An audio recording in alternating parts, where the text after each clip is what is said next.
So welcome everyone. Welcome to the Ayurveda Autumn Reset. And what we are going to talk about today is, the basics of the cleanse, how to do it. But I want to start by saying that this is a very special day today. In the Vedic world, according to the Vedic calendar, we had the 9 nights of the goddess, which is followed by today, which is the 10th day of the victory, right? And from a very esoteric perspective, when we talk about the divine feminine, it's more about your own connection with your own self, right? So when we talk about the yin, which is the feminine principle, it's more about getting a little bit more introversion, finding things within yourself. And the 10th day is when the goddess defeated the demon of ignorance, right? So this is more about us getting inwards and trying to figure out where we have certain illusions or where we have certain wrong notions about different things. So that's what we're going to, discuss. Again, this meeting is recorded. So if you are not comfortable, you can also, close your video. If you're comfortable with the video, that's fine. If you don't want, you can also, stop your video. And I'll start sharing the screen I have. Okay, so Diane has a question that, you're living in Florida and seasons are different here in the tropics. Summer is hot, winter is hot and dry. Will this information still apply? It will apply, because from the heat, then we're getting into the Pitta or the fire season, right? So Pitta aggravation or the heat kind of, then as it starts cooling down slightly, that's when the Pitta aggravation happens. And whenever there's a lot of dryness, it will aggravate the Vata as well. So when I design the cleanse, because I don't use any herbs here, I'm not using any specific, Ayurvedic herbs or medication. So it's going to be very gentle. It's not supposed to stir something up in anyone. It's just supposed to balance things out, and it will give your digestive system a good reset. So that's kind of the goal of the cleanse. I'm going to start sharing my screen, and okay, so we will get started. So again, if you have questions, I will be answering a lot of those in some time, like at the end of this. I'm hoping everybody can see my screen. I just have to fit it. Okay, so here we are at the Autumn Reset Masterclass, which is going to be really amazing. We are using the ancient wisdom of Ayurveda to completely transform your body as well as your mind.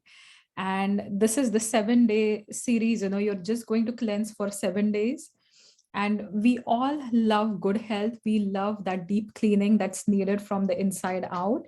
And when you are cleansed from the inside out, that's when you can see certain changes in your body. That's when you can sleep better, your skin feels better, you feel rejuvenated as well. So cleaning is the process where you have to take things that are undesired out, and only then can you nourish yourself with different foods and different activities. I'll give you another example, is that if we are going to paint a house or a wall, we are always going to strip the wall of the paint, right? If you start painting with the best quality paint on a dirty wall, the fact is that the paint is not going to give you the effect that you desire. The wall is still not going to look clean if it has old paint chipping down. So this is exactly what happens to our insides. And often people that I see in my practice, they'll buy the best quality supplements, they'll invest in organic foods. But at the same time, if you are not taking the time to reset, if you are not taking the time to cleanse, to slow down, often your digestion is already impaired and your absorption is again much lowered because of all the gunk that your body has. And I'm going to talk about toxins from an Ayurvedic perspective today. So you will get a better understanding of what I'm trying to say and why I talk about cleaning and getting rid of the gunk. But that is a crucial step. Now in Ayurveda, we talk about 6 seasons. Now those 6 seasons are very typical to the tropics or even the Indian climate. You can see all 6 seasons in India. You can see the rainy season, you can see autumn, you can see like a dry season, like the winter gets a little bit dry. So there are 6 Ayurvedic seasons, which, because Ayurveda originated in the Indian subcontinent, that's where you can see all the seasons. When it comes to the Western world, you have to apply it. We have to use certain techniques to be able to understand the qualities of the seasons and then understand the dosha changes that happen in the season. Right. So a little note about doshas before I get into the autumn reset is that we all have 3 main bioenergies: Vata, Pitta, and Kapha. So these are 3 energies that every single person on the planet is going to have. And these are made up of the 5 elements. So Vata, or the wind factor, is the one that moves everything. Pitta is the fire factor that is going to create heat and transformation in the body, as well as metabolism. And Kapha is the cohesive factor which brings things together. It lubricates, it nourishes, and it nurtures us. So the wind principle, fire principle, and the earth principle, or typically we call it the wind, sun, and moon, energies as per the text. So these are all going to be in every single person. 1 or 2 can dominate in an individual, and that is known as Prakriti, right? Now, again, these energies are going to fluctuate with fluctuating seasons. An example is, in spring, there is a natural aggravation of the moon principle or the kapha energy, because we are going from a cold winter where there's a lot of collection of snow. So similarly in the body during the winter, there's a lot of phlegm that gets collected. And as soon as you hit the spring, as the snow starts melting because of the heat of the sun, inside your body, because of the external heat that is slightly increasing now, all this phlegm is going to melt. And that's why people tend to get a lot of spring allergies. Coming back to the autumn season, what ends up happening is, because of a hot summer, right, when there is a lot of heat and there is some dryness, and then suddenly you have clear skies. When we transition into fall, there's not as much rain. So your pitta, or the fire principle in the body, because of the excess heat, especially for somebody who's out sunbathing or out and about in the sun and loves working in the sun, if they haven't protected their heads, if they have a pitta type body, they will get tendency for this pitta or the fire principle to get aggravated in the body, right? And that will create issues like rashes and burning sensations. For somebody who is a vata dominant person, you might start experiencing more dryness earlier on, though late fall is technically where the dryness is more dominant in the nature. That will create more vata aggravation. So there are going to be slight fluctuations. And that's why throughout the seasons, if you do a little reset, if you do a gentle cleanse, that helps your body get back into balance, that helps your body get in harmony with the nature. And this is one of the reasons why Ayurveda says you should not be eating the same thing every single day, right? Or every single day of the year. So as the seasons change, our diet will change, our lifestyle will change as well, because your body needs to adapt to the changing environment, external environment, right? So this is like the preset of the cleanse or the reset. So this is very different. The autumn Ayurveda reset is going to be very different, because we are not starving ourselves. We are not cleansing very rapidly. Nobody is going to go into a healing crisis, This is a gentle cleanse where you're going to explore the power of whole foods to support your cleansing journey. And sorry, I forgot to change the slide out. So it's for the autumn season, not the spring season, right?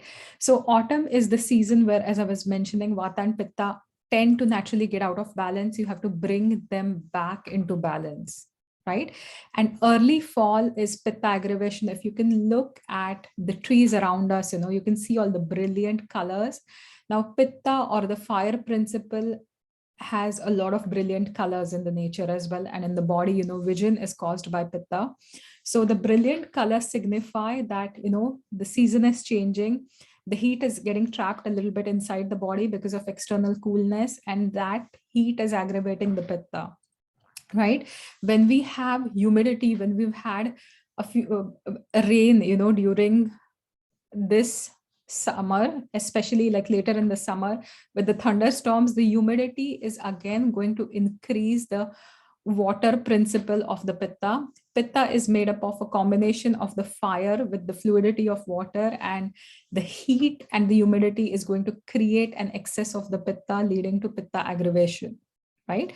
Late fall, when things tend to get extremely dry before it starts to snow, you can see the trees are extremely dry. There are no leaves on the trees. There's a lot of, wind. It gets really cold. It gets dry.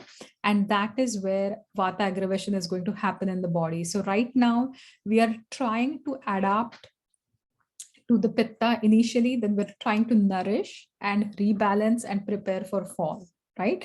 What are some signs of pitta aggravation? That excess generation of heat in the body. If you start feeling really hot, right? If you have acid reflux, indigestion, any kind of gas, if you have inflammation of the joints, especially if you can notice a lot of heat, redness of the joints, nausea, diarrhea, constipation, anger, irritability, any body odor, bad breath, excessive sweating or burning sensation, these are signs of pitta aggravation. And vata aggravation is characterized by excessive dryness. You could have gas, bloating, your abdomen just feels distended. You don't feel gassy, but your stomach just bloats up. Constipation is a common sign. Dry poop, rabbit poop, if you are really straining hard, if you're getting issues like fissures or hemorrhoids. Hemorrhoids are typically more pitta related, but a lot of dry stool, which is very uncomfortable, or getting constipated for a few days, is a classical sign of vata aggravation. Pain, cracking of the joints, dry skin, dry brittle hair, nails, excessive burping or belching, any pain in the pelvic region, usually any spasmodic pain as well as caused by vata. Excuse me. Any anxiety, nervousness, feeling off balance, feeling ungrounded is a sign of vata aggravation. And fatigue with the smallest activities, you're really tired, you feel depleted. Other signs are you have nutritional deficiencies, there's dryness, your feet start cracking, you get calf cramping. So there are so many more signs as well that show vata aggravation, right? So again, we live in a world that's what we call as vata deranged. So in this world where we're constantly running from one place to the other, if you don't have those periods of rest in the body, excessive activity, excessive exercising, excessive pushing yourself, late nights, they're going to aggravate vata, but they also tend to aggravate pitta, right? In the summer season, I've had so many clients who went out socializing, post COVID. It was really a good relief to start meeting friends and family.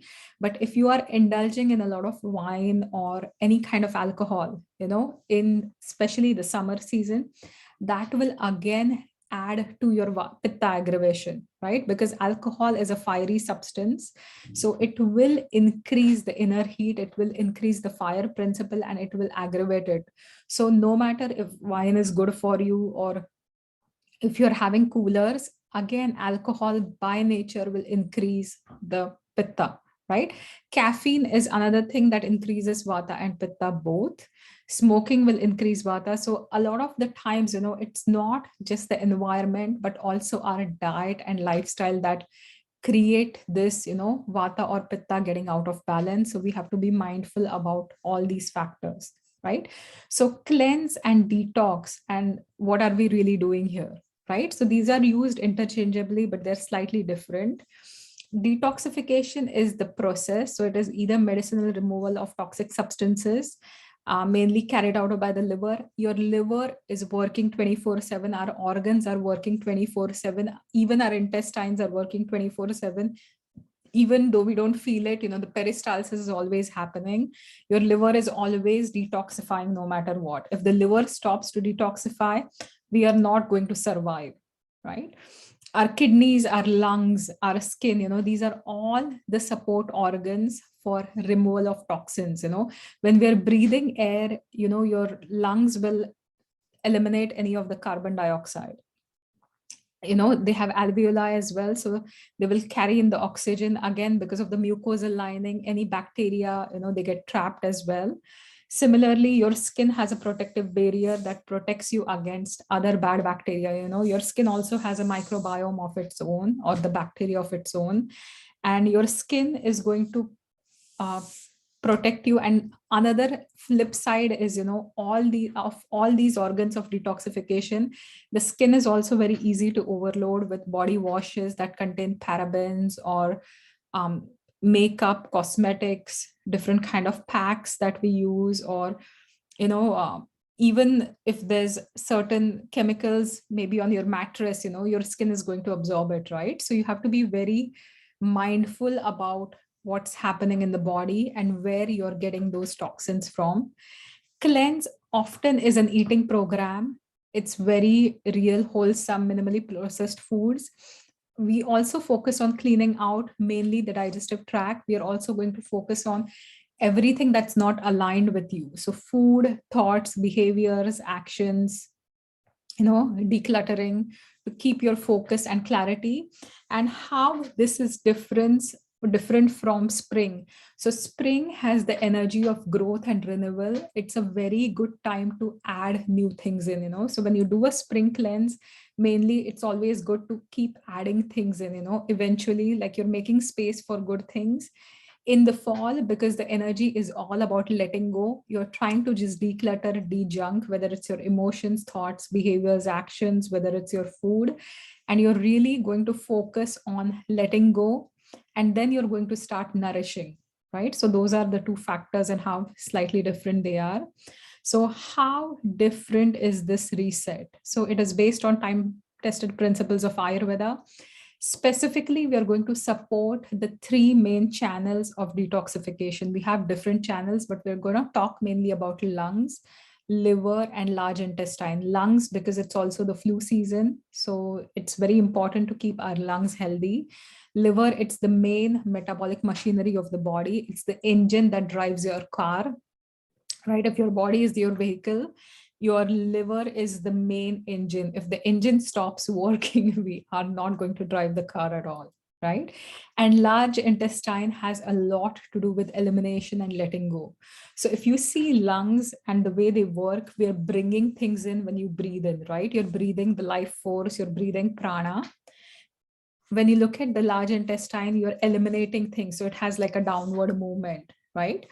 Whereas the prana has more of an upward movement. And there are different kinds of vata. When we talk about vata dosha or the wind factor, getting deeper into Ayurveda, there are different kinds of wind factors, or vata doshas in the body, 5 kinds of it, and they all support each other, right? So that's why the lungs and the large intestine, we have to look at them together. And it's also interesting that when we look at the Chinese medicine perspective, lungs and large intestine, they both come under the metal aspect or the metal element according to them. And autumn is the season for the lungs and large intestine. So it's very interesting, to see that perspective as well. Liver, again, it's the main fire site. It's the main sthana of what we call pitta in the body.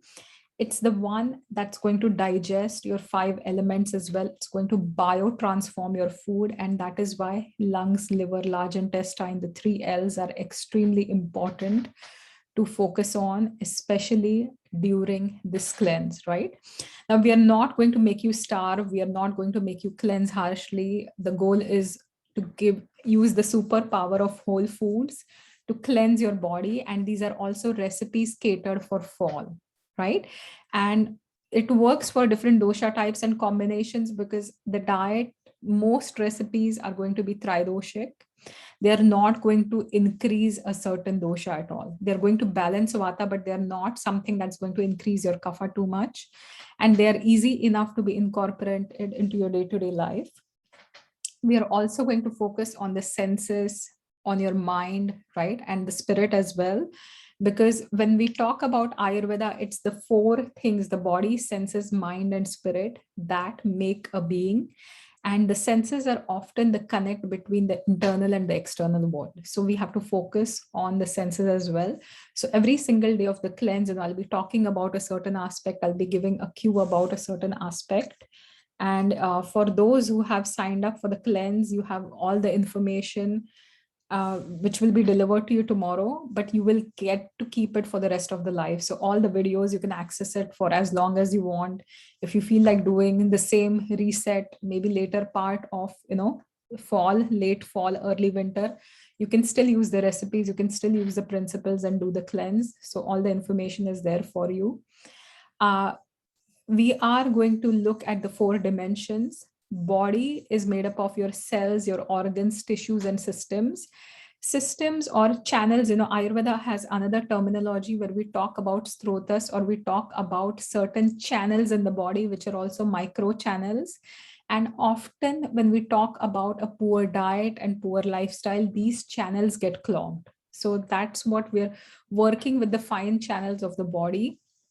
During the cleanse, we are going to work with the 5 senses as well: sound, touch, vision, taste, and smell, because these are the things that connect your internal and the external world, right?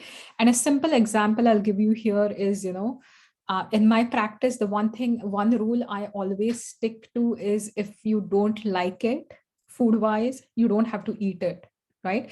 I don't believe in force feeding people healthy food just because they should be eating it or it's good for their body if they absolutely dislike a certain vegetable or a certain fruit, no matter how healthy it is, because your senses are always conveying that information to the body. If you don't like the taste of a certain thing, it's not going to be conveyed to your body that you are liking it. You're not going to secrete the enzymes. The food is not going to be digested well, right? So the same thing, if you're watching things that are unpleasant, if you're watching things that are or if there's any bad odors, they change your mood, they change your mind, because the senses convey all the information to the mind, and the mind will respond. An example is, if you have essential oils that you absolutely love, they will help you feel calm, they will help you feel grounded. But if there's like a really strong pungent odor, or if you smell vinegar for like an hour, you just will feel like throwing up, right? So that is how your senses are going to elicit different emotions and also work with the mind, right? And spirit is all about our inner being. It's the passive witness that's, looking at everything around us.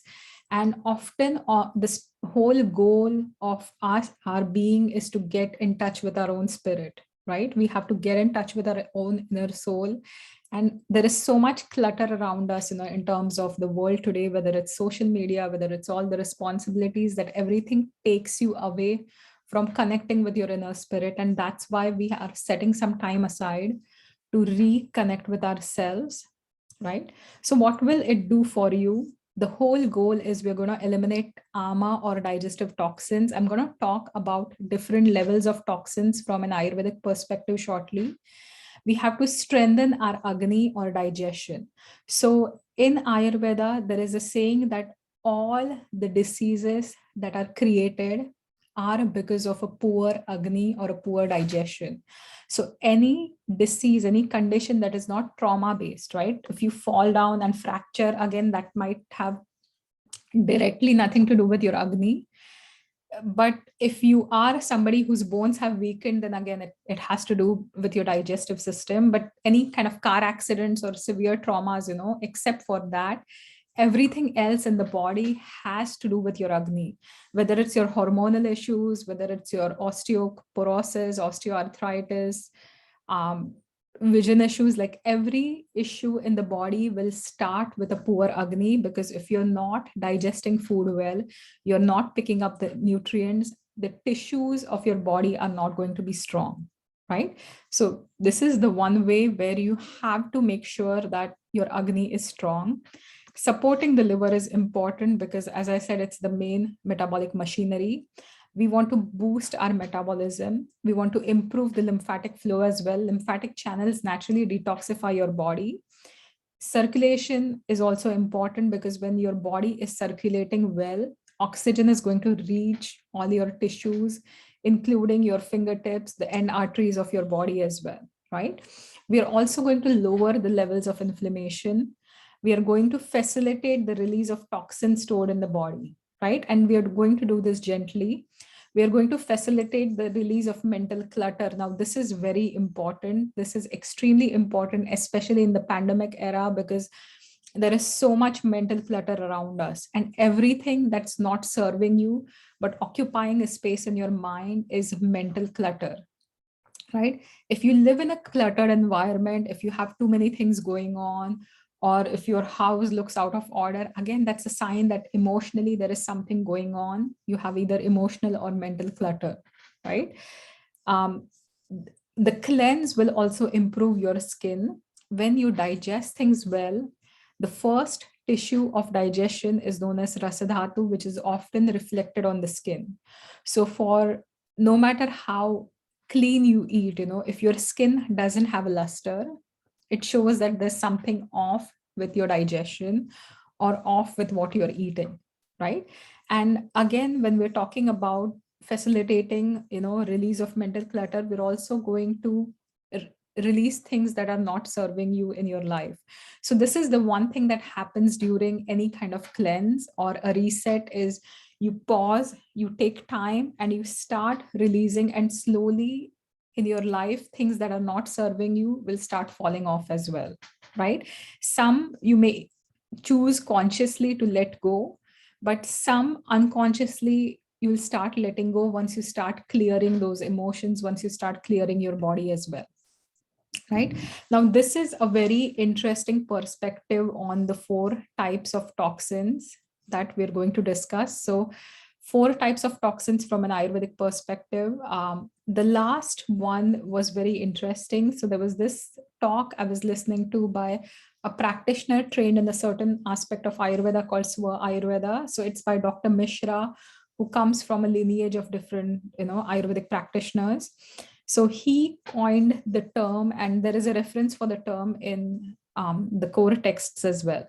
So ama is something that I'm sure everybody must have heard or have some idea if you have studied Ayurveda or read Ayurveda.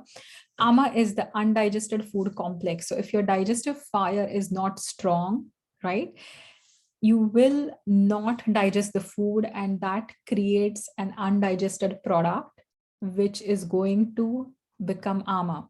An example is, if you take a pot of a big pan and you put 10 kgs of rice in it, and you add lots of water to it, and you cook it on a really low flame for maybe half an hour or an hour, and you shut down the flame, or the flame is really weak to not, it's not able to digest, or process the rice, and you just shut the flame down because the rice quantity is too much, right? So now that undigested or uncooked rice is sitting in your body. That's understood as ama, right? Because of the weak fire, you're not able to digest the food because you don't have enough digestive enzymes, you don't have enough stomach acid. What you're eating is not digested well, that's what ama is. And this ama can then circulate in the body, and it will show certain signs that we're going to discuss further. One step further from ama is ama visha, right? Visha literally means any poison or toxin.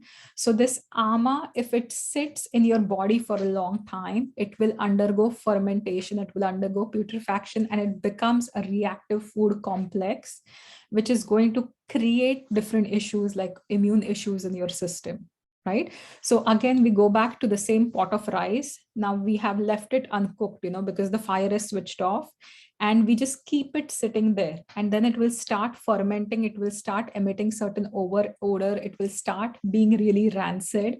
That's the point of ama visha, where it becomes really, really toxic, right? So ama itself is a sticky, gunky product which is not healthy for you. It needs to be eliminated.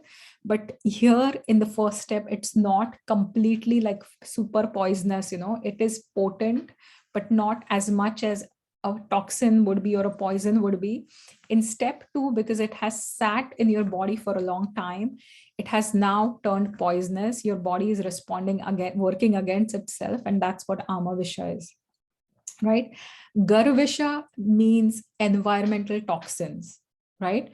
Whether we're talking about the BPA in your cans, whether we talk about the pesticides that work as female hormones or xenoestrogens, whether we talk about microplastics, coming into your diet from fish, or mercury in your diet from fish, or the pollutants that you will breathe. We can talk about the fluoride that's in your water, the chlorine that's in the water. I've started swimming recently, and I can see how my body is responding to the chlorine, right? So these are all environmental toxins that are coming into your system. You have to be mindful of it. You have to take certain steps to get rid of those, or make sure you're not overloading your system with this environmental toxins, right? And the fourth is the Indra Vajra Vijanya Visha. Don't try to pronounce this, but what it literally means is any kind of electromagnetic frequencies or electromagnetic radiations, right? If you are somebody who's extremely sensitive, if you are somebody who's experiencing a lot of issues with your concentration, memory, you feel off balance, your brain just seems shut down or not working, and if you're somebody who works on your laptop 24/7, or is addicted to your phone, sleeps with the phone on the side, or sleeps with TV in the bedroom, you are unconsciously getting all these radiations into your system, and that will change the natural vibration of your body. So this is the fourth category of the toxin.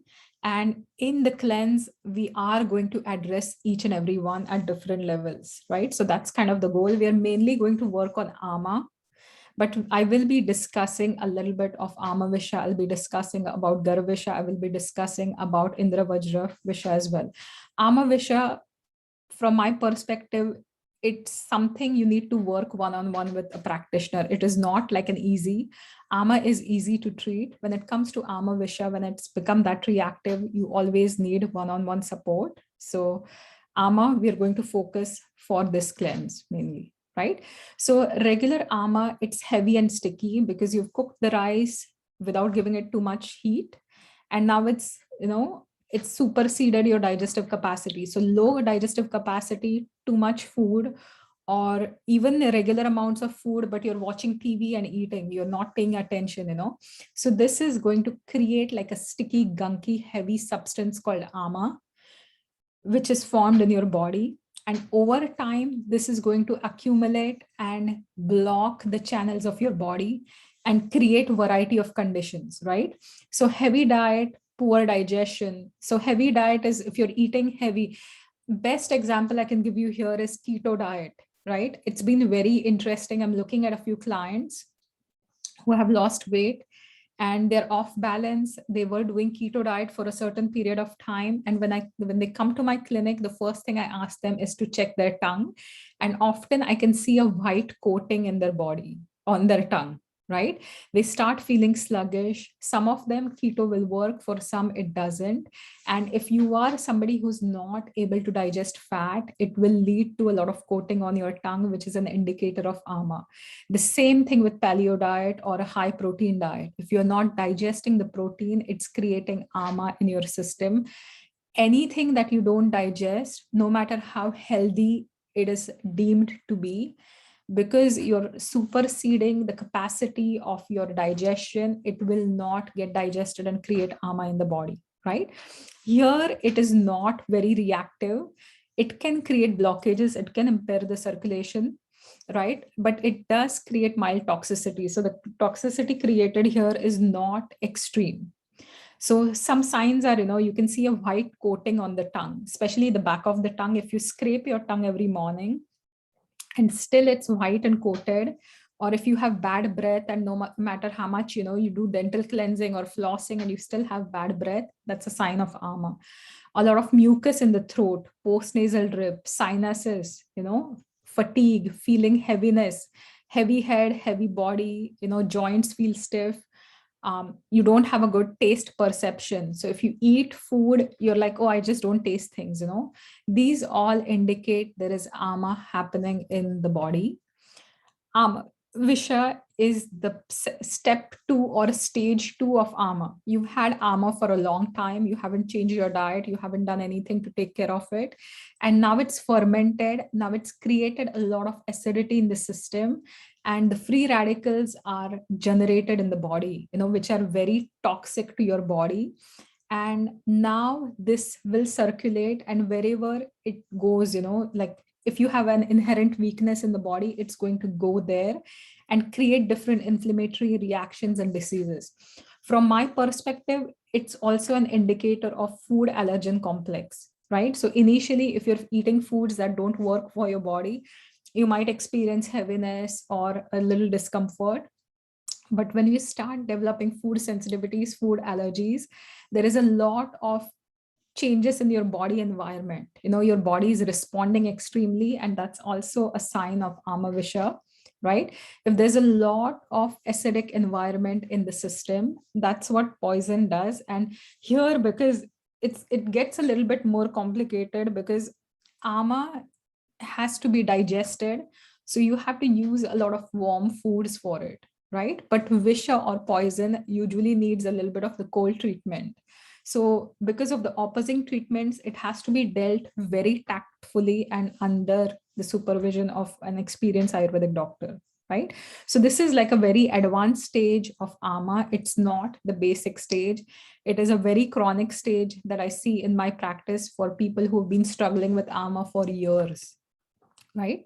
The third one is the Garavisha, which is external environmental toxins, air pollution, water pollution, cigarette smoke, passive smoking, alcohol, medications, prescription drugs, chemicals and processed foods, a lot of additives and preservatives, pesticides, aerosols, cleaning agents. Right now we are cleaning with a frenzy in COVID, but all that is creating toxicity, dental material, right?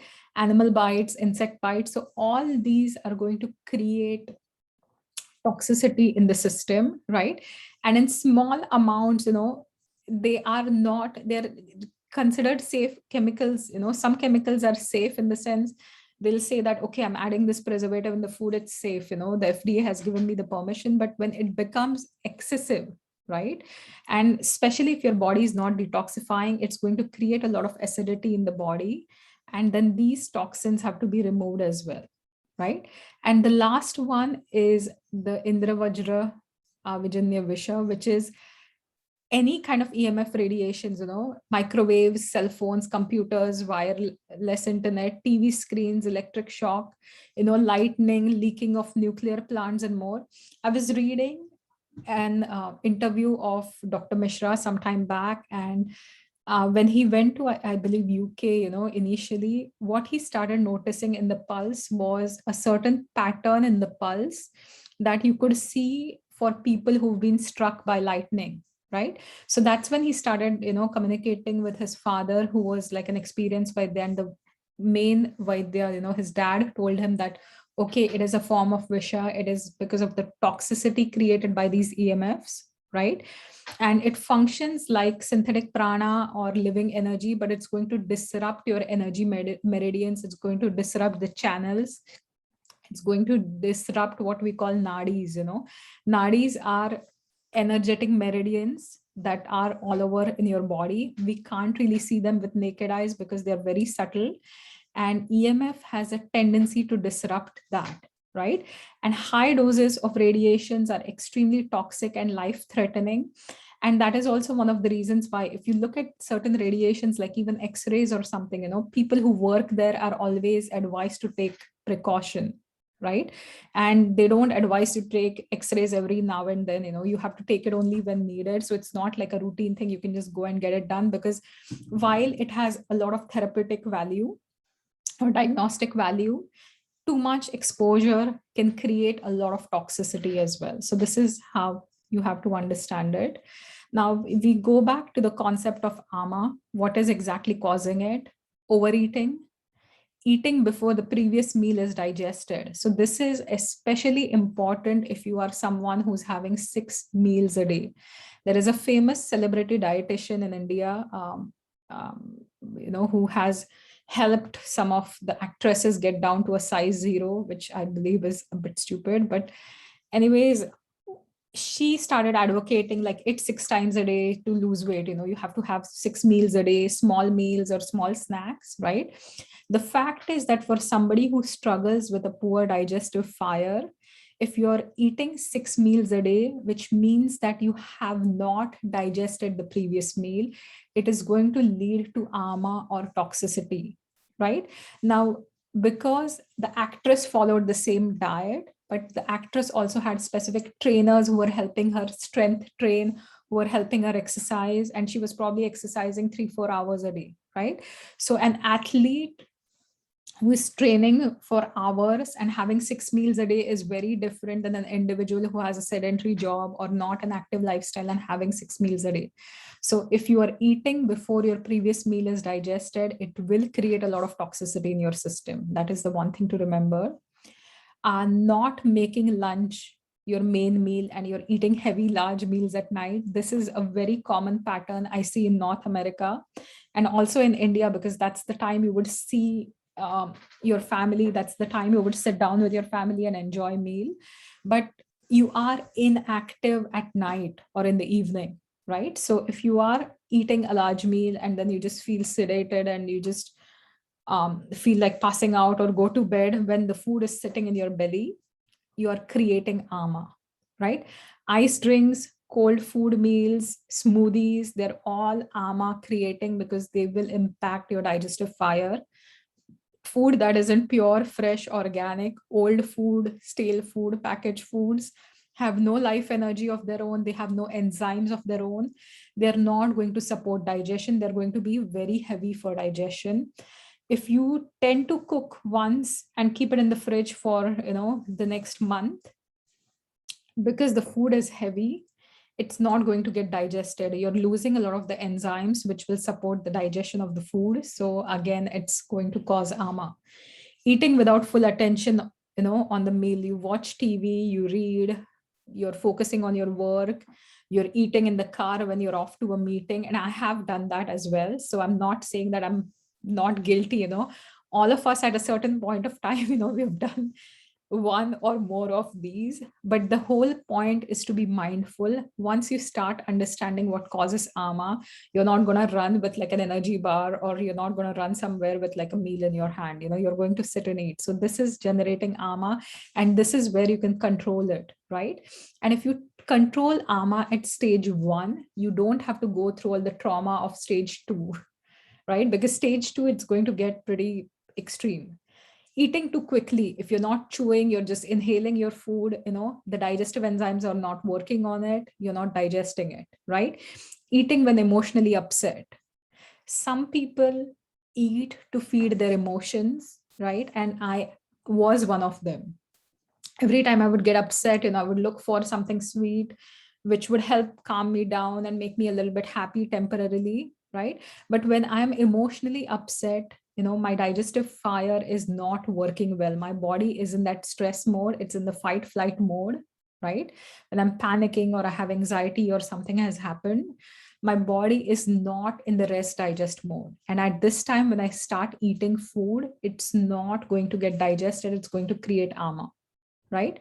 Not taking heaviest parts of the meal first when the agni is strongest. Now, this is another very common thing which we practice here. An example is, you will have a whole meal and then you go for the dessert, right? But your dessert is going to be much heavier than your meal, because if you're having, like an example is creme brulee, there's heavy cream with lots of sugar and eggs.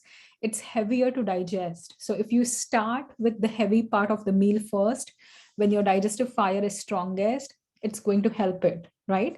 Another example is, having a salad first and then you go for the main meal. No, like you're already wasting some of your digestive capacity on a salad, and now you don't have as much enzymes to work on your main thing, right? So that's why trying to eat the heaviest part of the meal when the fire or the agni is the strongest, right? So not taking time to relax, decompress, or unwind. If you are constantly in that fight flight mode, if your body is constantly shaking, if your body is constantly uh, like wired up, you're not relaxed, you're not going to digest the food. If you're in that constant state of anxiety or fight flight, it's going to also create a lot of acidity in the tissues, And that is one of the reasons why you will experience a lot of stiffness. Your body just feels tight and clenched, and you just feel icky. So that again, because you're not in the rest digest mode, if you're eating at such a time, it's going to create ama, right? And not engaging in light, enjoyable exercise every single day, or at least a few times a week. Ideally, you are meant to move your body every single day, right? So 3 times a week exercise, or twice a week I'm doing, but the rest of the days I'm just sitting, not moving, is not good for your digestion. It's going to generate ama, right? And if you are regularly moving your body every single day, you can dance, you can swim, you can walk, you can do whatever you want, but that's going to help with the circulation. That's also going to help with the digestion, right? So this has to be done on a daily basis. So these are all the things that are going to cause the digestive toxins. These are all going to cause ama. And this is one of the reasons, I'm sure everyone here now, I want you to let me know which of these are you practicing the most till now, like which is your um worst habit, like, are you overeating? Are you somebody who eats before you've digested the previous meal? Are you having like larger meals at night? So if you can put it in the comment section, I would love to know which of these ama generating habits do you have. Do you eat quickly, or do you eat when you're emotionally upset, right? Okay, so Diane says that, okay, she's eating too fast. Anybody else? Eating without attention and eating when emotionally upset. Okay. Nikki says that, Natasha says overeating. Esme says eating quickly, watching computer. Yes. Yeah. And see, you have to set time aside. If you go to my clinic at 12 o'clock, in the afternoon, um, whenever I have my lunch break between 12 to 12:30 or 1, I don't sit in my office. I'll sit in the lunchroom, and I'll make sure I don't have my cell phone with me. I'll warm the food in the toaster oven there, and I'll focus on the food and eat it. I'm not going to just watch TV or check my cell phone, which I see everybody else doing, right? So this is the one habit that will create ama. So one thing Anika is saying that none, so she doesn't have any of these habits. You're doing amazing, Anika. That's fantastic. That's really fantastic. Smay says not enough exercise. Christine says eating without full attention. um yeah, Adelaide says not enough exercise either. Prachi says watching TV during dinner. Yeah. So you can have your dinner and then you can watch TV. And interesting factor about TV as well, see, watching TV, light comedy is different. But if you even look at the TV today, it is supposed to bring out a lot of, heavy emotions in you. Like a lot of TV programs are either the crime series or something where there's a high voltage drama going on, and that will elicit certain emotions in you, right? That will trigger that fight flight response, that will take you away from digestion, and that will eventually create ama. Helvin says eating the next meal before having properly digested the first, when the timing gets wrong and meal is late. And this is also very common for someone who's working, or someone who's running, or someone who has, some health challenges, or you don't feel that great in the morning, you feel a bit nauseous, then you're having a late breakfast and everything goes for a toss, right? And we will talk about those strategies as well. But again, one sign that you've digested the food is feeling lightness in the body, right? If you eat something, you feel sluggish, you feel tired, you feel exhausted, you feel fatigued, right? The food is just sitting there. Now, in the cleanse manual, I also have some strategies for you that will help you digest the food if it's just sitting there, right? So that's one thing I've put in the cleanse manual. So even if, we can help you digest, if the food is sitting there, but always make sure you're keeping a 3 to 4 hour gap between meals. Don't eat every 2 hours. Don't eat, like, even for diabetics, to balance blood sugar, 3 hours is a decent time, not every 2 hours or not every half an hour. It's going to throw you off. So here is the ama test, right? So ama test, most people that I know have ama already, just because of the lifestyle we live and just because of all the symptoms that I mentioned before, or all the habits that I mentioned before that tend to create ama, right? So these are the symptoms of ama. If you tend to feel blocked in your body, you're either constipated, you're congested, you feel foggy, you lack clarity, you just blocked emotionally, you feel numb, there is some ama happening in the body, right?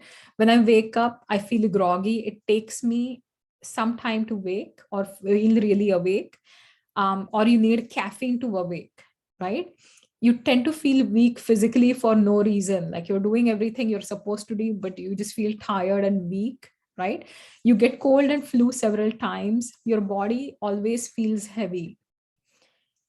You feel that something's not working right in my body. Oh, either I have digestive issues, or I have some breathing challenges, or I have some bowel issues, or something else.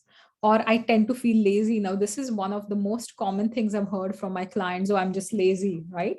Sometimes what's going on in your body pathologically, right? Because it's gone out of the physiology. Now there's something happening which you're not quite sure because nothing's diagnosed.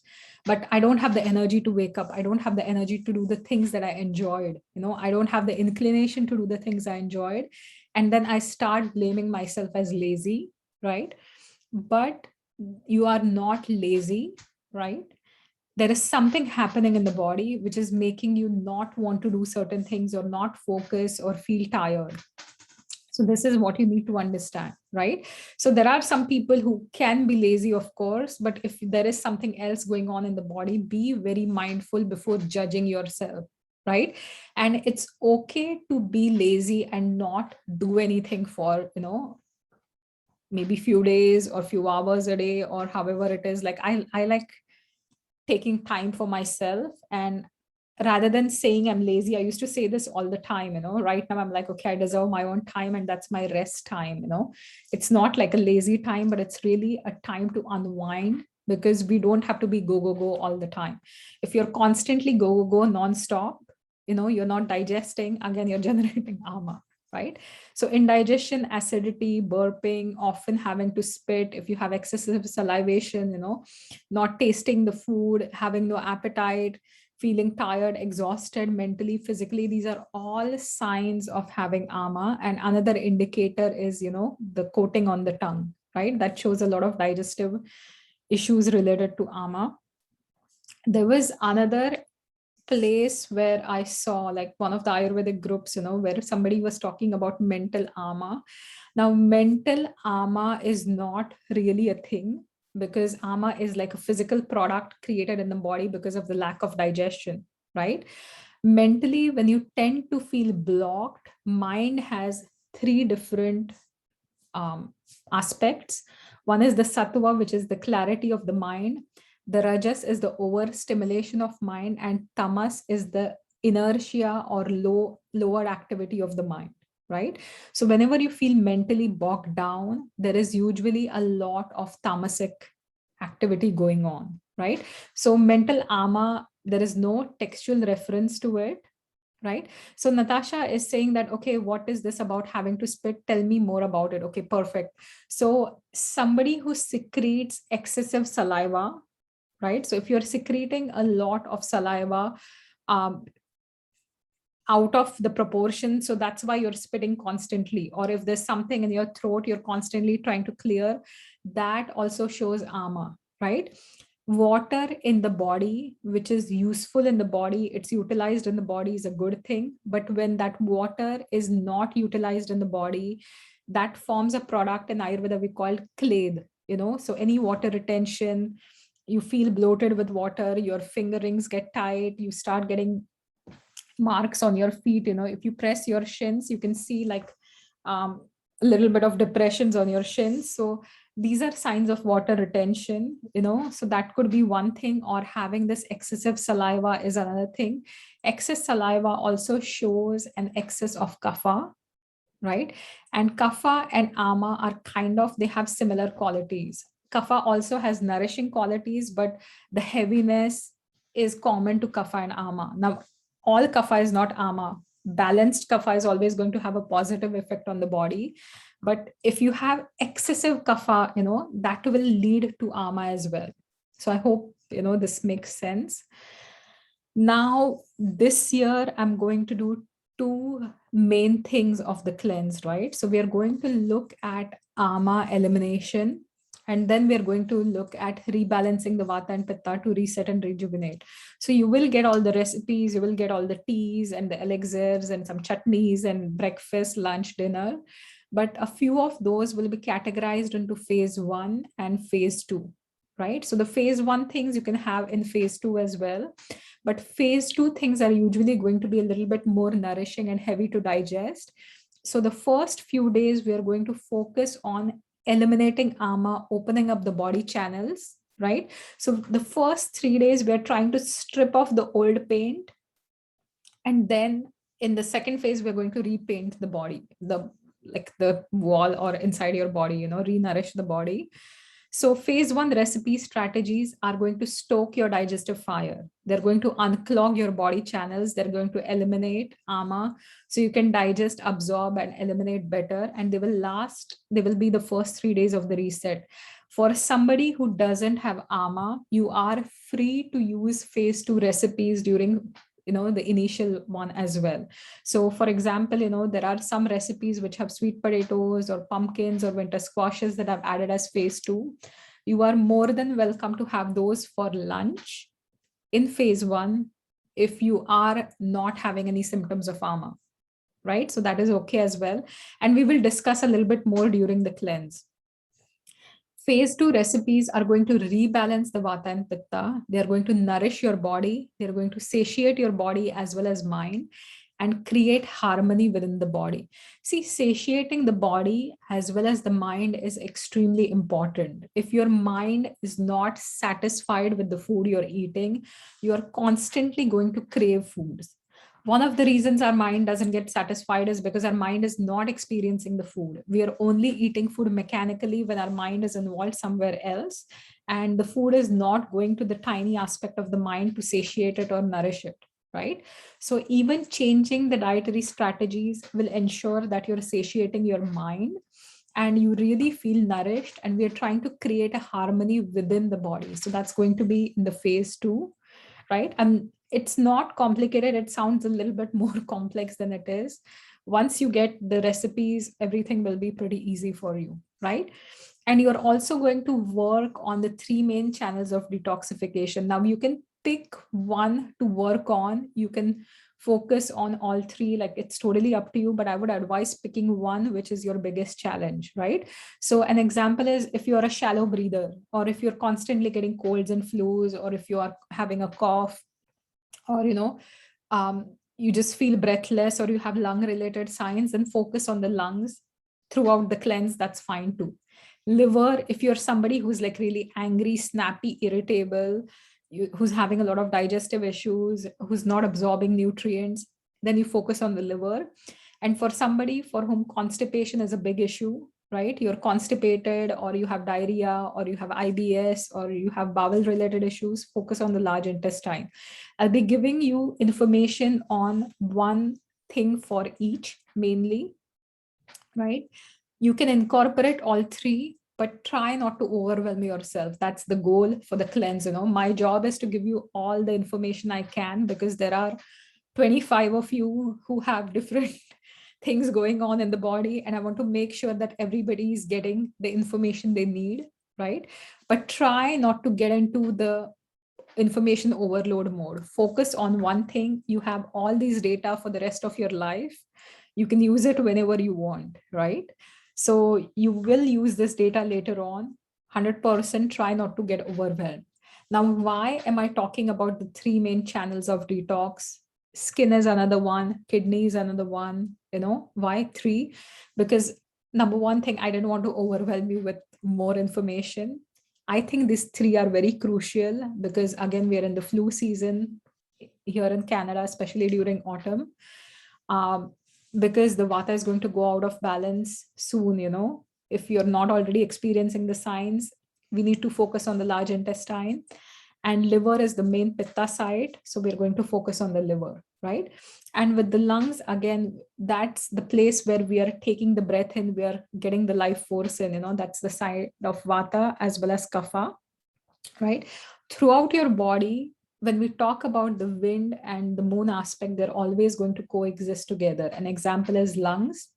You will see that there's some kapha along with the vata in the joints. Again, you'll see the vata as well as the kapha. They are always going to coexist together, right? Liver, again, extremely important for absorption of nutrients, for getting rest, for cleaning the gunk out this time of the year, extremely important. And large intestine is the site of apana, which is the wind that has a downward movement, extremely important for detoxification. The gut microbiome, all the good bacteria, you will get more information in your sheet that there is a whole microbiome which is very important. You'll have bacteria all over your body. We have more bacterial cells in the body, trillions of them, as compared to our own body cells as well, right? But especially the one in the gut is extremely important, whether it's creating certain vitamins like B12, K2 by fermentation, or whether it's maintaining your emotions, right? So this is extremely important.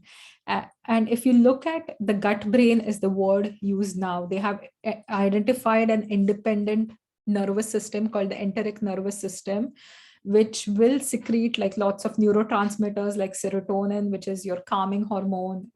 So that's again the case. But again, from an Ayurvedic perspective, apan and prana are always going to coexist, and prana has a lot to do with your emotions, with your senses, your perception, and apan has to do with the downward movement of releasing and letting go, right? So if you're not letting go, and if you take like a box and keep filling it every single day without releasing anything, it's just going to get crammy and like really uncomfortable. So that is how everything is going to work together in the body. When we focus on the lungs, we focus on the liver, and we focus on the large intestine mainly for the cleanse, right? Now, this is again something that's very interesting. As I said, that autumn from a Chinese medicine perspective is the lung and the large intestine um, time. Lungs are also associated with sadness and grief, the same as large intestine, right? So a lot of the sadness, a lot of grief, and personally, like I've shared that this is extremely, challenging time to be in as we compare it to the last year. A lot of my friends, family in India with the pandemic, like it was very crucial. There was so much sadness, there was so much grief, there was anger, frustration. So I think all these emotions were feeling out of control, feeling just like super crazy with everything happening. So we need to emotionally detox as well, right? When you start clearing your lungs and supporting your lungs, making them work efficiently, you will start releasing some sadness and grief, right? The same with the large intestine. Large intestine is more about the ability to let go and detoxify whatever is not required. And liver is more about processing certain things, right? Liver is the main processor in the body. So if you're not processing certain emotions, if you're not, if you feel stuck, if you feel angry, frustrated, the cleanse is going to support you with some emotional releases as well. So that's going to happen. So another good question that I have here from Anika is, it's not really directly connected to the cleanse, but we're talking about, she's asking me about high blood pressure, right? High blood pressure, blood is a very pitta tissue, right? So having high blood pressure, it could be associated with pitta prakriti, right? So if he has a pitta body type, or if the diet is something, it could be stress related as well. But stress in certain individuals who are typically pitta dominant will increase the heat. It also increases the volume of the blood. So there's more pressure there in the arteries, right? So that's what high blood pressure is technically all about here. Usually calming down, a lot of the pitta therapies work. Something like swimming might be a good exercise. Again, there are some reasons for blood pressure connected with the kidneys, but that's a completely different topic. I might not be able to share much here, but we can discuss it later on for sure. Large intestine, from an Ayurvedic perspective, it's the Apana site. So it's the site of Vata, mainly Apana. From a Chinese medicine perspective, again, it's sadness and grief are the two emotions, there. Diane is asking me, you cannot share the presentation with others. Sorry. I will be sharing it to my list, and you will get a 24-hour access. You will only get a permanent access if you're part of the cleanse, right? So right now, I'm just going to send it as a 24 access for people who are thinking about the cleanse. You can access it for 24 hours. I'm not going to share the slides. I'm just going to share the presentation. The slides, I'll only be it's for the cleanse, right? So it's only going to be for the cleanse people. Yeah, so Pitta and stressful. So technically that makes a lot of sense, so Pitta balancing regimen is going to really help him. Sadness and grief is about the lungs, Natasha, but also like from a Chinese medicine point, as much as I've studied, I'm not an expert. Lungs and large intestine, they say they're both interconnected because they're both connected to the metal element, right? And sadness, grief, again, some of the manuals that I read, I have some books on Chinese medicine as well, because I like to see, the comparative study. So from their perspective, again, because it's associated with metal, it's the same emotion. Fear is more about kidneys, liver is more about anger, frustration. So if you find more information, I would love to know, but this is what I found in a few of the books that I referenced. 2 levels of this cleanse. So now again, the question arises that, okay, I'm a newbie. Is it going to be too much for me? What's going to happen? I don't have enough time. So this is the answer to everything, right? So this is where we all do the cleanse, but you get to customize your own cleanse depending on your capacity, your mental, emotional, time capacity, your work capacity, because we don't want to add more stress. We want to make things easier for us, right? So we are going to do 2 levels of this cleanse to make it work for you. It's designed to be gentle. It will not create healing crisis in people, So if you just take one recipe and eat it for the rest of the 7 days, okay, you will get into the crisis, but that's not the goal, right? That's why we have plenty of food. We have plenty of recipes, right? It's a group cleanse for all people. Like we all have different body types. We all have different mind types. This has to be typed as a typo. We have different lifestyles. Some of us are working, some of us are active, some of us are sedentary, some of us are, taking care of our family, raising kids. So there's so many permutations, combinations going on in the group, right?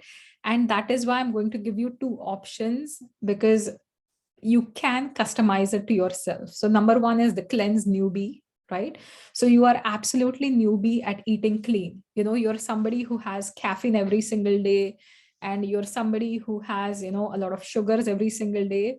If you are that person, and not in a judgmental way, we all have our coping mechanisms, but if you are somebody who is really addicted to caffeine or has a lot of sugar in the diet, even cutting those 2 out and simply following the plan is going to be easier, even if you don't focus too much on the lifestyle, right?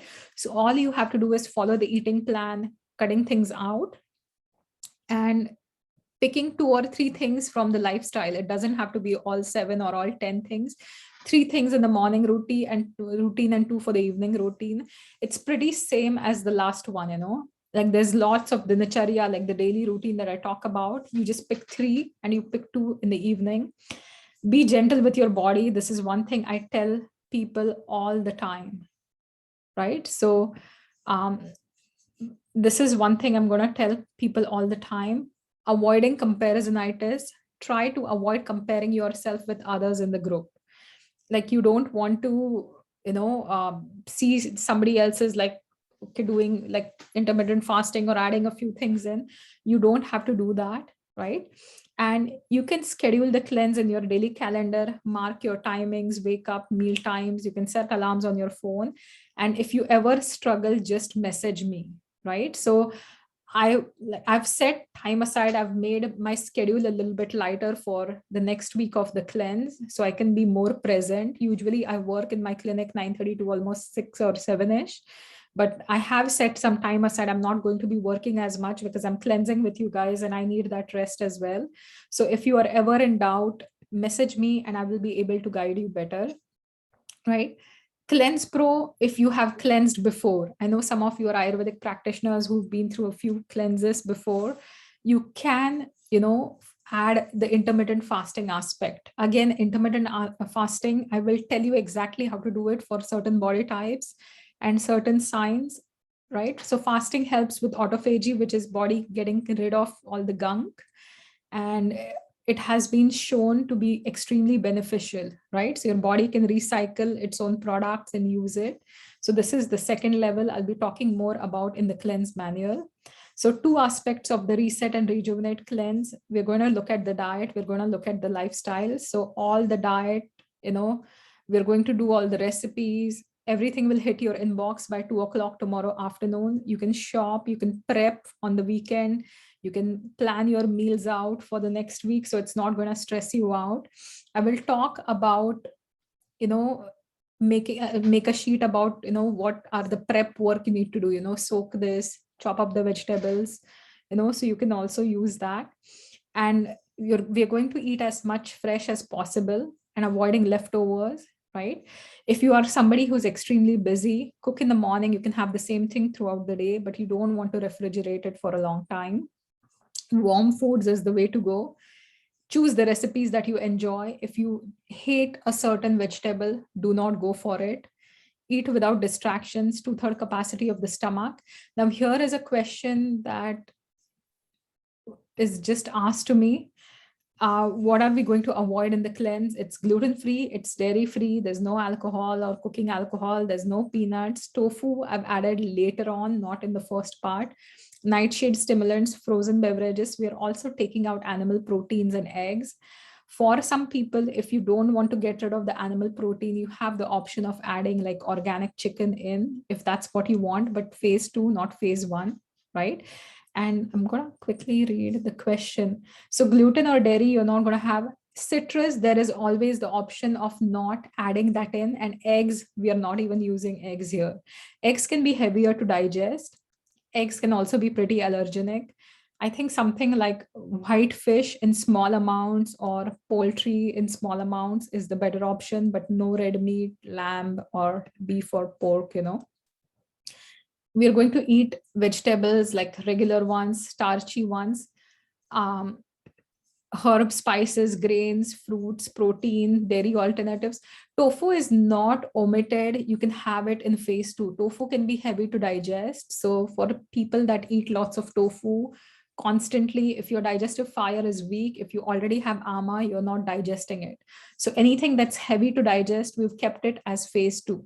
Right? So when you get the recipes, you will get like phase 1 recipes, which you can use throughout the cleanse. That's phase 1, phase 2. But phase 2 recipes, you only start eating when you don't have the signs of ama in your body, when your digestion is strong.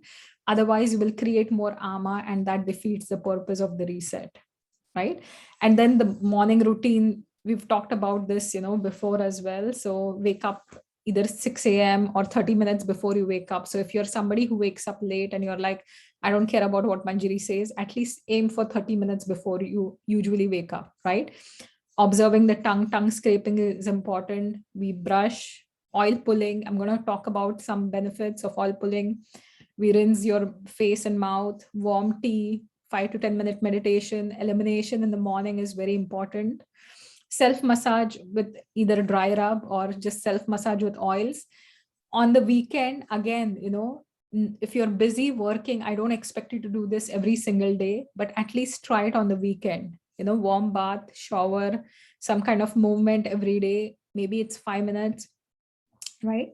And then we do some nighttime routine like Epsom salt bath or go to bed. Again, there is a detox bath formula that I'm going to give you, which also helps with heavy metal cleansing. There's foot massage, there's some essential oils you can incorporate.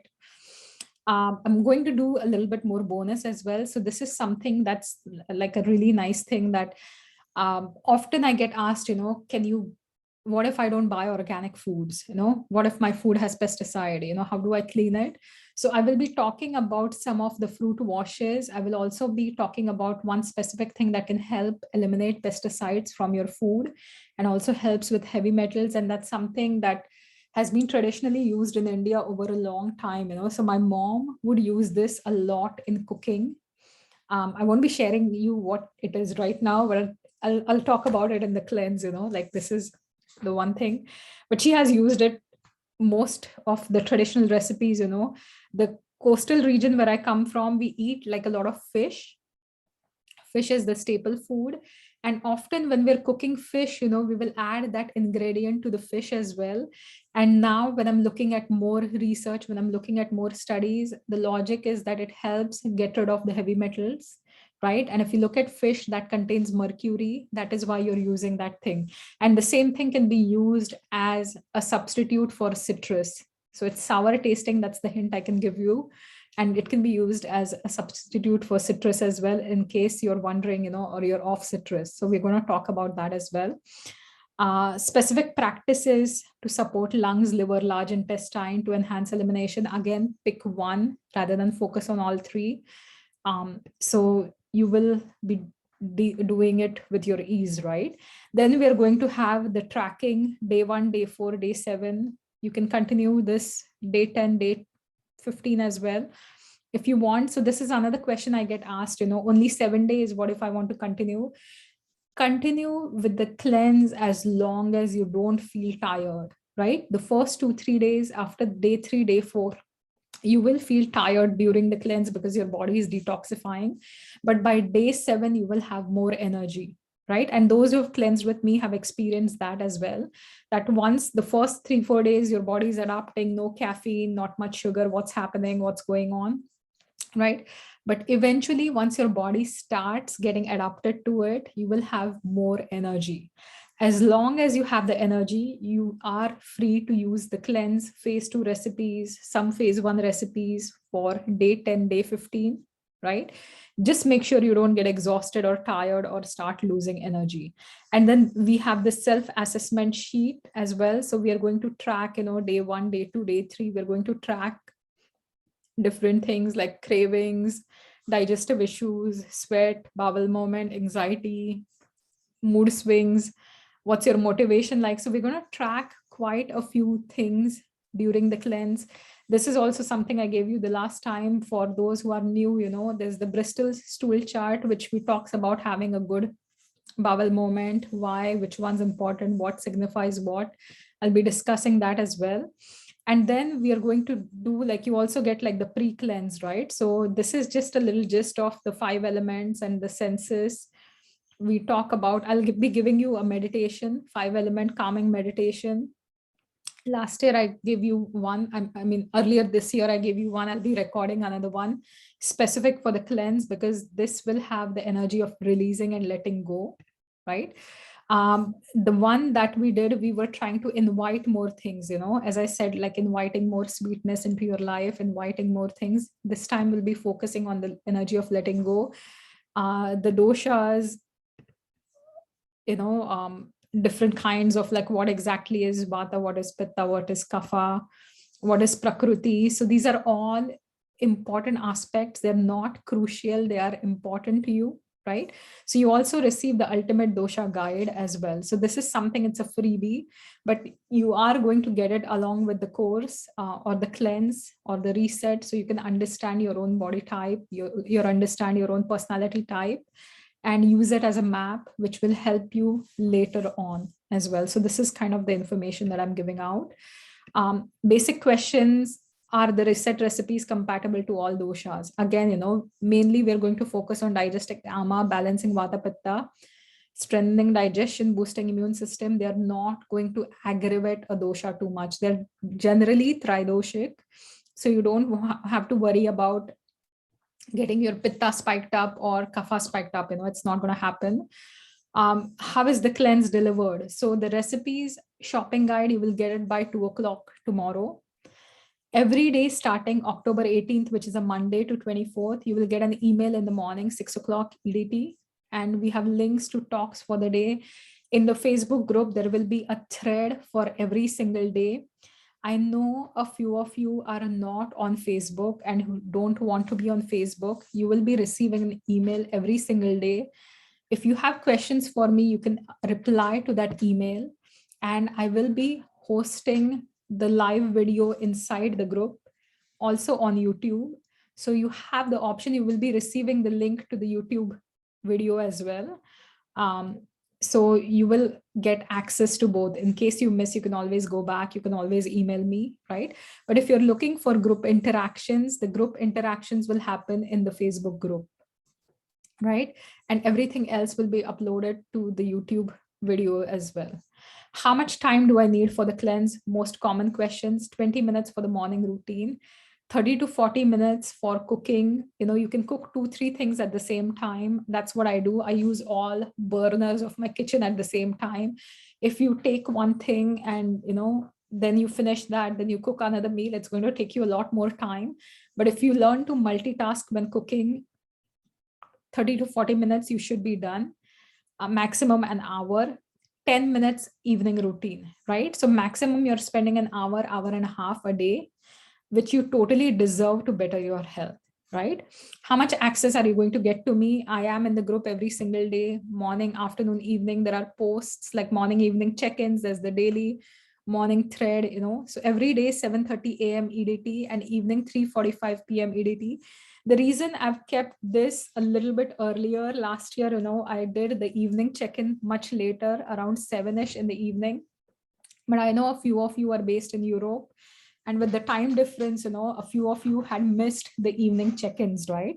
So this time I'm going to create the link to the video ahead of time, and I'm going to send it to you. And on the same thing, you can comment with any of the questions that you have on the same link of the video, right? So in the morning, 6 o'clock, when I send you the link to that video, the video will open up in the same link when I do it live.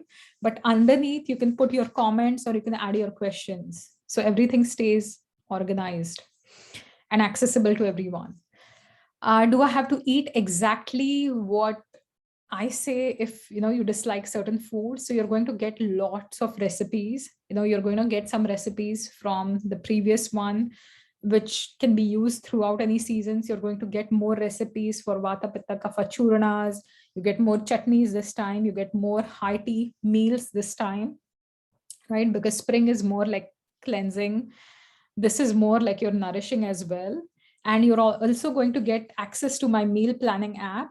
So where you can create your own meal plan to pull out your own shopping list, So I'll be putting recipes as breakfast, lunch, dinner, chutneys, this, that, and you get an access to everything. And you can go in the system and just drag and drop and create your own plans as well. And I'll be creating the basic plans that you can modify too, if you want, right? So you get access to my meal planning app for about 15 days for the cleanse. So that's one thing that's going to happen. And yeah, you can create your own meal plan. So if you haven't yet joined the cleanse, because I've extended the morning invite to a few others as well, please join it ASAP. I already have 25 amazing women join me for this journey. I try not to pack too many people, because then there becomes a problem with interaction and giving attention to everyone, right? But if you know that somebody's right for the cleanse, if it's your friends or a family member, or you yourself haven't signed up and are considering, you can join me. We still have some spots open, so feel free to share this with your friends. If you think your friend really needs this, they can still join us. If you miss the boat, then you go to the next reset, which is next year spring, right? So more questions, this is my email address. You can find me at Manjiri Ayurveda on like either Instagram or Facebook. You can also, like, I'm also on Pinterest, not as active, but I'm there. So thank you all for attending. Thank you all for taking the time. It's exactly an hour and a half, 90 minutes. So I'm just going to stop this share. And if you have any questions, I would love to, yeah, I'm just going to stop the share. If you have more questions, please let me know, and I would love to answer any of the questions that you have. Does it feel doable? Or how are you feeling? Like overwhelmed? Or you'll feel better once you receive the recipes, like it's not as complex. You'll feel much better once you get the recipes. Esme, you had a question for me. Go ahead. Yes, I was just wondering, you know what's coming, I'm sure. Do you think the heavier foods, like, for example, my sugar, with the blood sugar, do you think that that's going to affect it much, or see, when I do even heavier meals, like for most of everything that I do for my own self, I always have a protein in there, right? So even if I add a starch, I'll always add some kind of beans or quinoa or something which is going to balance the blood sugar. So it's not like a carrot halwa where it's like made in sugar or lots of dates or something. And if you are not comfortable with adding that many sweet, you can add it for one meal, or you have the option to skip it and use something else as well. You can always use the phase 1 recipes, but it's always going to be combined. Like that's the one rule I always follow, is protein at each meal. It keeps the blood sugar fairly balanced. It keeps us satiated. It doesn't have to be too much protein. Thank you. So Diana is asking, another 90-minute masterclass? No, this is the one that's going to be recorded and sent out for the cleanse. In the cleanse, I'll be showing up live every single day, 7 o'clock, 7:15 in the morning, 3:45 in the evening. And I share more things in the group or via email if you're not there. But not another 90-minute class. I think I'll just end up overwhelming everyone. I can talk on Ayurveda for hours, like I can talk on hours, right? Prachi, you don't have to be nervous, like there are a lot of newbies. I'm super happy that I have, previous spring cleansers with me for this session as well. I actually wasn't honestly even planning to really go for this cleanse this time, because I just got so busy and I was trying to eliminate a lot of work and just like balance myself. But then I started getting messages from the spring cleansers, that when are you hosting the reset? When are you hosting the reset? And I was like, okay, it's the best time. I need to reset myself. So that's why I thought I'll host it again. So you don't have to worry about it. It's not going to be extreme. Again, in the group, if you're not comfortable sharing anything in the group, even when we're cleansing, or if you have a question and you're like, well, I'm a little too embarrassed to ask, or, you can always message me. So I will try to be like those 7 days of the cleanse, I try not to travel those 7 days and try not to bring too many things on for me. Everything, I'm working in the clinic still for those 7 days, but it's not like as crazy schedule as I usually follow. So I have a lot of lighter schedule. I'm going to be more present so everybody can experience things. Ask me a question 100 times if you want, rather than do anything wrong. So that's the principle that I follow. You can ask me if something's not clear. Ask me the same question 3 times. If it's not clear, that's okay with me, but don't do something which might not be right? So just don't do things without telling me, or if they're not in the manual, or like ask me. I'm always okay with that. And those are Eastern times. Yeah, so that's the Eastern time. So it's going to be suitable to Europe, UK as well. So if you're anywhere in the world, like this should be fine. But this is like a different experience, like I'm super excited. I get to do the cleanse again with everyone. Last year we had some really amazing results, Esme here, like that was amazing, the blood sugar being balanced. Yeah, Diane, go ahead. Hi, just another question. Yeah. So I hope to work with you one-on-one. Yeah. Do you have any thoughts on, to begin, is it a good idea to do this cleanse, or should I wait and do the consult with you and start working with you one-on-one? See, that's a very good question. See, if you're going through a lot of significant health challenges at the time, right, you can opt for both at the same time, or you can take one and then follow up with the other, right? Because last year I opened up a lot of VIP spots. This year I just have opened a very few ones. I have one of the members here, who's already signed up for like a consult and a follow-up and then the cleanse.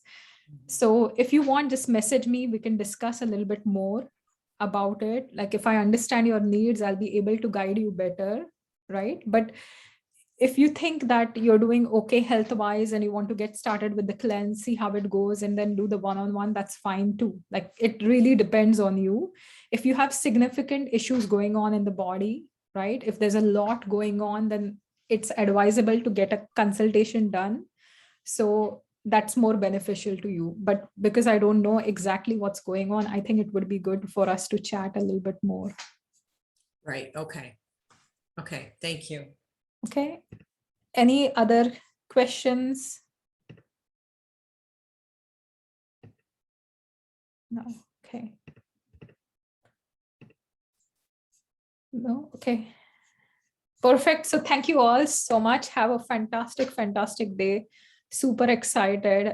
You're going to love the recipes. There's going to be more coconut this season because we are in autumn. So those who love coconut, it's an added bonus. If you hate coconut, you can skip it out, it's not the end of the world, but there are going to be more nourishing, more grounding recipes, which will help you feel a lot more balanced.